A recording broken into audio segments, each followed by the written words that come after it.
In a race that saw Tyler Reddick lead a bunch of laps, Eric Jones in the 43 lead a ton of laps, that saw Daniel Suarez take the lead with like 3 laps to go. Ultimately, it was Kyle Larson putting an aggressive block on his teammate Chase Elliott to seal the deal and get his first of what will likely be many victories this season. Let's talk about the first Fontana Cup race in 2 years.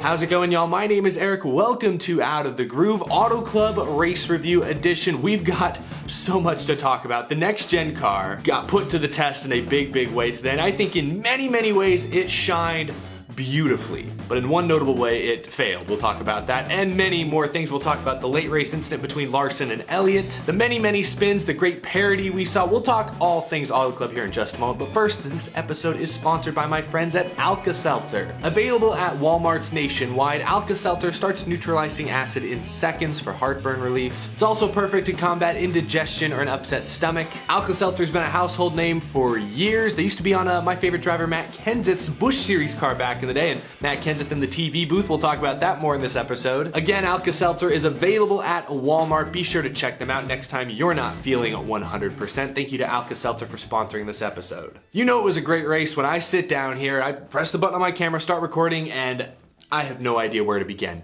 Auto Club delivered this year. We hadn't raced there since 2020. I was at the last race at Auto Club Speedway before the pandemic. It's had great moments in the past for sure, but historically speaking, Auto Club Speedway has never been known as one of the action tracks. Not like Bristol, Martinsville, Daytona. It's never had that kind of reputation, but this week's race, with it being the first trip here in 2 years, with this being the first intermediate test for the next gen car, all eyes were on Fontana this weekend. Looked like a pretty good crowd out there, especially considering that NASCAR raced in that neighborhood just 3 weeks ago. I mean, I know LA is like an hour away from Fontana, but still, a pretty good crowd considering there was a race in that market not so long ago. The next gen faced a tough test today, and we got early confirmation of this Saturday when, within seconds of practice going green, we had guys backing it into the fence. The new car was edgier, much edgier than the most recent Gen 6 rules package was at this type of racetrack, and you could see drivers were struggling with it all weekend long. I know we root for these drivers and we want to see them succeed, but I have to say it was very refreshing watching NASCAR Cup Series drivers just struggle to make single car laps for the first time in years, it felt like. That was very refreshing. Single car spins in practice, early in the race, middle of runs, that was really refreshing. Fans watching at home and in the stands need a reminder from time to time that it's hard to be a race car driver. And with the old 550 horsepower, low downforce package, it didn't look hard sometimes. Sometimes it looked really easy. It didn't look easy today, not at any point whatsoever. Now we're gonna talk about this race more at the end. I'll put this thing on the Groovy Gauge. I will talk a little bit about the broadcast as well because my boy Matt Kenseth made his television debut. I was worried it would go up in flames and be a complete dumpster fire. It really wasn't. I thought Matt Kenseth was good. I'm absolutely, totally 100% biased, but I thought Matt Kenseth was solid. Didn't get overexcited about anything, but I thought he provided actually really good context and some real deep insight, especially into how to run the various lanes at Auto Club, because we saw 4, 5, 6 lanes being used today. I thought Matt Kenseth provided great insight more times than not, so I kind of hope Fox brings him back. I don't know what the rest of their season broadcaster lineup looks like. It sounds like Stewart may come back. Danica's got the next 2 weeks, but I'd love to see Matt Kenseth return. Even Mark Martin made a little cameo appearance in stage 2, and I thought he was great. This was the first race of the season that I was not at in person, so I was forced to watch the TV broadcast from start to finish, and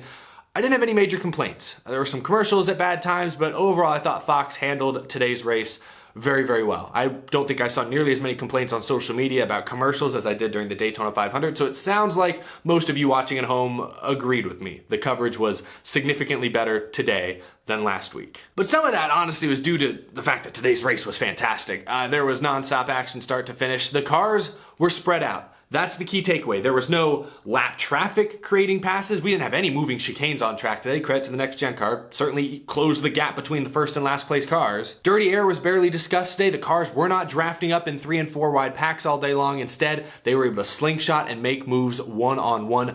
Really refreshing. This was the best Auto Club racing I've maybe ever seen. I'd have to go back to the mid-2000s probably to see anything comparable, but I don't know. At least in recent memory, this was the best Auto Club Speedway racing I've seen in a long time. The cars were on edge, but every lane could be used. Guys getting past and making a move in the very next corner to get the spot back.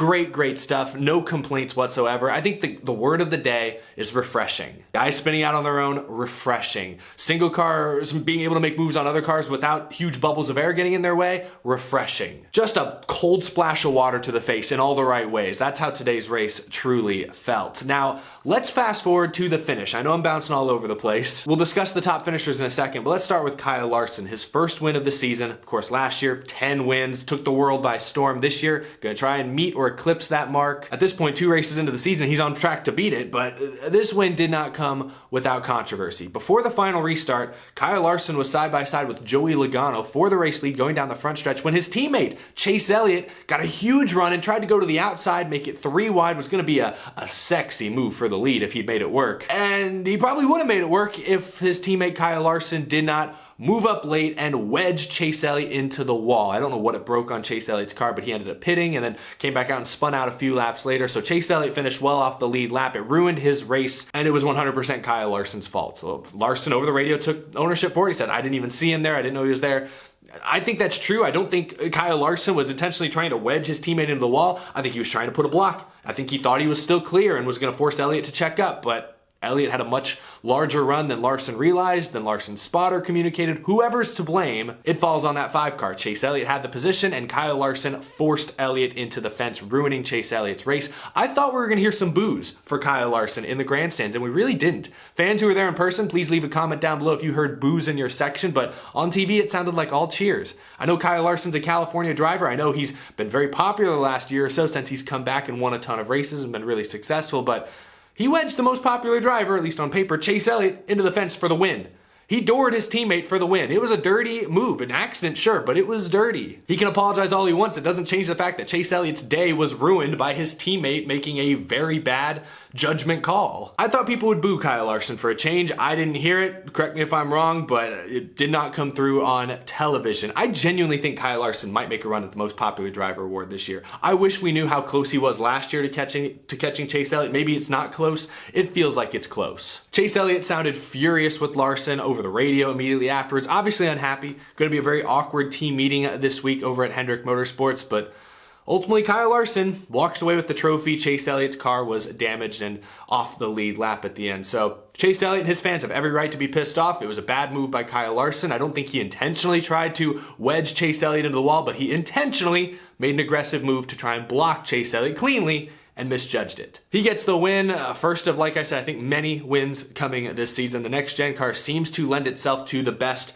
drivers, and I think right now Kyle Larson is the best driver in the NASCAR Cup Series, so I expect a lot of wins from the 5 car this year. He's not going to slow down. Let's take a look at the top finishers. This race was full of great storylines. From Tyler Reddick dominating the first half or so of this race, winning stage 1, winning stage 2, and looked to be cruising towards maybe his first career victory until a left rear tire went down. He walled it going into turn 1, then got sideswiped by William Byron, who looked like just got loose trying to avoid the 8 car. Bad break for both drivers, honestly, but especially for Tyler Reddick. This is already the second time this year in the first 3 races, if you include the Clash, where he's been leading when something crazy happens to him. He broke a transaxle back at the Clash, this time cuts a tire down. Who knows, maybe the team was pushing it with air pressures, maybe Reddick was working it too hard, maybe he just ran over something. Could have just been bad luck. Either way, the timing has been awful for Tyler Reddick this year. I expect him to win some races this season. The RCR team and its affiliates seem very fast out of the gates. Reddick's time will come. It just feels like it should have happened already. He's been so close twice already this year, so that was gut-wrenching for Reddick, I'm sure. Meanwhile, his teammate Austin Dillon showed up late to finish second, so not a complete bust of a day for Richard Childress Racing. Well done, Austin Dillon, the veteran driver. We can say that now about Austin Dillon. We can also maybe say that about Erik Jones. He's not that old. He's like my age. He's mid-20s, but he's kind of become a veteran. Second year with Richard Petty Motorsports, Petty GMS, and he comes out with a 3rd place finish. Led some laps, finished second in both the stages. A huge points day for that 43 team, a team that needs a great start to this season if they want to have any chances of making the playoffs. Remember, Erik Jones was top 5 at the Clash, and actually so was Austin Dillon. So a great start this year for RCR and their aligned teams, like I said. Let's talk about Daniel Suarez. You got to feel great about a top 5 for Suarez and for Trackhouse, but you can't help but think about what might have been. He got a push from Erik Jones with 3-4 laps to go, something like that, to actually clear Kyle Larson. Daniel Suarez led with 3 or 4 laps to go, was clear by a few car lengths, and he chose to run the bottom lane, giving Larson, who's known for ripping the top, clean air up there at the top to mount a huge charge down the front stretch. Suarez didn't even get a chance to side draft Larson. He just had to watch the 5 car blast past him. Nothing he could do. So that has to sting. You feel like Suarez kind of let this one slip away, but I don't know, at the same time, is it really letting something slip away when it's Kyle Larson who goes out and takes it from you? Like, defending Kyle Larson for 1 lap is a tall task in and itself, but trying to defend Larson, who was probably the better car at that point, for 3 or 4 laps, you're asking a lot of your driver, but still felt like an avoidable mistake that allowed Larson to blow right by for the lead and for the win at the very end. But still a top 5 for Suarez. And actually, Ross Chastain, before he spun out late, was up in the top 5, top 6. So Trackhouse, who another Chevy team, the Chevys looked really good today, also had great speed, reasons to be optimistic. One team that struggled mightily today was Joe Gibbs Racing. And I know they have a few of their drivers there who snuck back into the top 15. I don't know how Kyle Busch got there. He was like 4 or 5 laps down at one point. He'd had all tires go flat, which we'll talk about more in a second. He'd had overheating issues as well as Bell and as well as Hamlin. But there they are, rounding out the top 15. Now, a few other drivers of note here in the mix. Kevin Harvick was a wacky one. He spent most of today's race outside of the top 20. Maybe that was by design. He barely got any practice on Saturday when he backed his 4 car into the fence early on and they had to repair it. This wasn't a backup. This was the same car he backed into the fence. The team was able to repair it in less than a day, a true testament to the versatility and abilities of the next gen car, but they brought it out. Looked terrible early on. He looked completely flat. Didn't make any major mistakes. Other drivers ahead of him did. He moved his way, bubbled towards the top, and ends up with a top 10. Solid points day. Not typical Kevin Harvick fashion, at least not recently. Kevin Harvick's been known to dominate races when he's good. Today he was just bad, or I don't know, playing it really, really safe for the first 75% of this race. But I'll give him credit for finishing inside the top 10. Eric Almirola, another SHR car with a top 10. Chase Briscoe had good speed early on, but obviously didn't stay there. You see Cole Custer grabbing an 11th place finish right there. One team that had a bad day was RFK. RFK not off to a great start in 2022. And I know they had a glimmer of hope at the dual races when they swept the duels. That was a great moment, but didn't pay a whole lot of points. Paid some points, but not a whole lot. They didn't look good in the clash, and they looked okay today. At least Keselowski drove up into the top 5 at one point, but Keselowski spun out a couple of times today. Chris Buescher backed into the outside wall. That one wreck with Brad Keselowski, I don't know how he didn't get T-boned by Hamlin or any number of the cars that he slid down across the front of. That could have been a lot bigger than it was. There was also a wreck with him involving Bubba Wallace where it looked like maybe Keselowski came down a little. Bubba said he came up and got into him. Bubba Wallace didn't have a great race today, and that wreck took him out, also took Harrison Burton out, so a lot going on in today's race. I want to give a shout out to Austin Cindric as well. He sat on the pole a week after winning the Daytona 500 as a rookie, ran up in the top 5, top 10 most of the day, finished a solid, respectable 12th, so decent run for Austin Cindric. There are so many other stories we could hit on. Daniel Hemrick, part-time deal, finishes in the top 10. Ricky Stenhouse was in contention all day, gets a top 10. A lot of great moments of parity in this race. I mentioned Jones and Reddick, well, flip it, Reddick and Jones in that order finished 1-2 in both stage 1 and stage 2. Who had that coming into this race? I know ultimately Kyle Larson wins and it's Joey Logano up in the top 5 and it doesn't seem that exciting, but when you actually watch this race, this is why you have to watch the races. You can't just look at the box score at the end. When you watch today's race, it looked like Eric Jones at one point might have the best car in the field, especially when Reddick and Byron got wrecked. Eric Jones in the Petty GMS car. He ran in the top 5 all day long. He barely left the top 5. That's stunning. Kyle Larson overcame a lot as well. Don't get me wrong. Joey Logano as well, who finished in the top 5. They both started in the rear with unapproved adjustments. So it's not like they didn't face an uphill battle and that their performances weren't impressive, but I do want to especially highlight some of the smaller teams, I guess you could say, drivers and teams that we're not used to seeing run up front who spent a lot of the day up front. In the case of Tyler Reddick, I think we'll see him up front a lot this year, but right now it's still new. It still feels very, very new. Hopefully he actually gets the finish he deserves at some point. But those are the top finishers. Now let's talk a little more about the race and specifically about the next gen car. I mentioned this earlier, I believe, but the next gen car I think flourished in many ways today, but in one noticeable section, the next gen car revealed a major flaw that needs to be, and I think will be corrected in the not so distant future. So on the good side of things, cars seem to be able to break that bubble of air fairly consistently. Sure, big heavy race cars going at high speeds, dirty air is still going to play a role, but not nearly as heavily of a role as we saw with the previous rules package. So that was nice to not see an invisible force wreaking havoc on the race leaders. That was great. The cars were unstable, sometimes maybe borderline unpredictable, which I think is a bad thing, but unstable, difficult to drive. We saw veterans spinning them out consistently.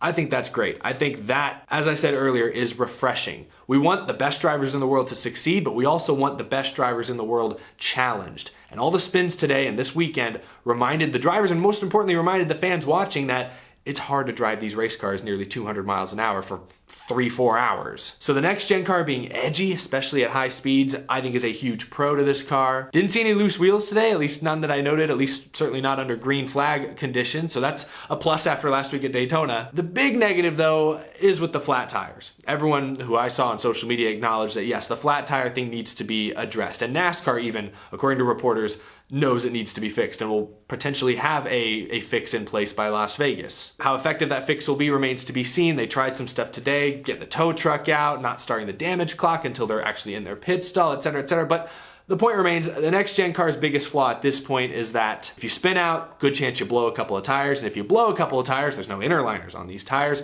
your car's basically stuck. You literally need to be put up on a tow truck and carted to pit road, losing multiple laps in the process. We saw several drivers today who effectively just spun out. Flat spot, or not flat spot, but blew 3 or 4 tires, had all flat tires. And while in the past, they maybe would have lost a lap doing that, in this race today, they lost 3, 4, 5, or even 6 laps. And you lose really more than 1 lap in a NASCAR Cup Series race, you're almost out of contention. I know today was a little weird. We had a lot of cautions. Guys like Kyle Busch were able to come back from deep holes and get on the lead lap, but that's not the norm. So flat tires shouldn't be that big of a penalty. Flat tires should not cause you to go 5 laps down.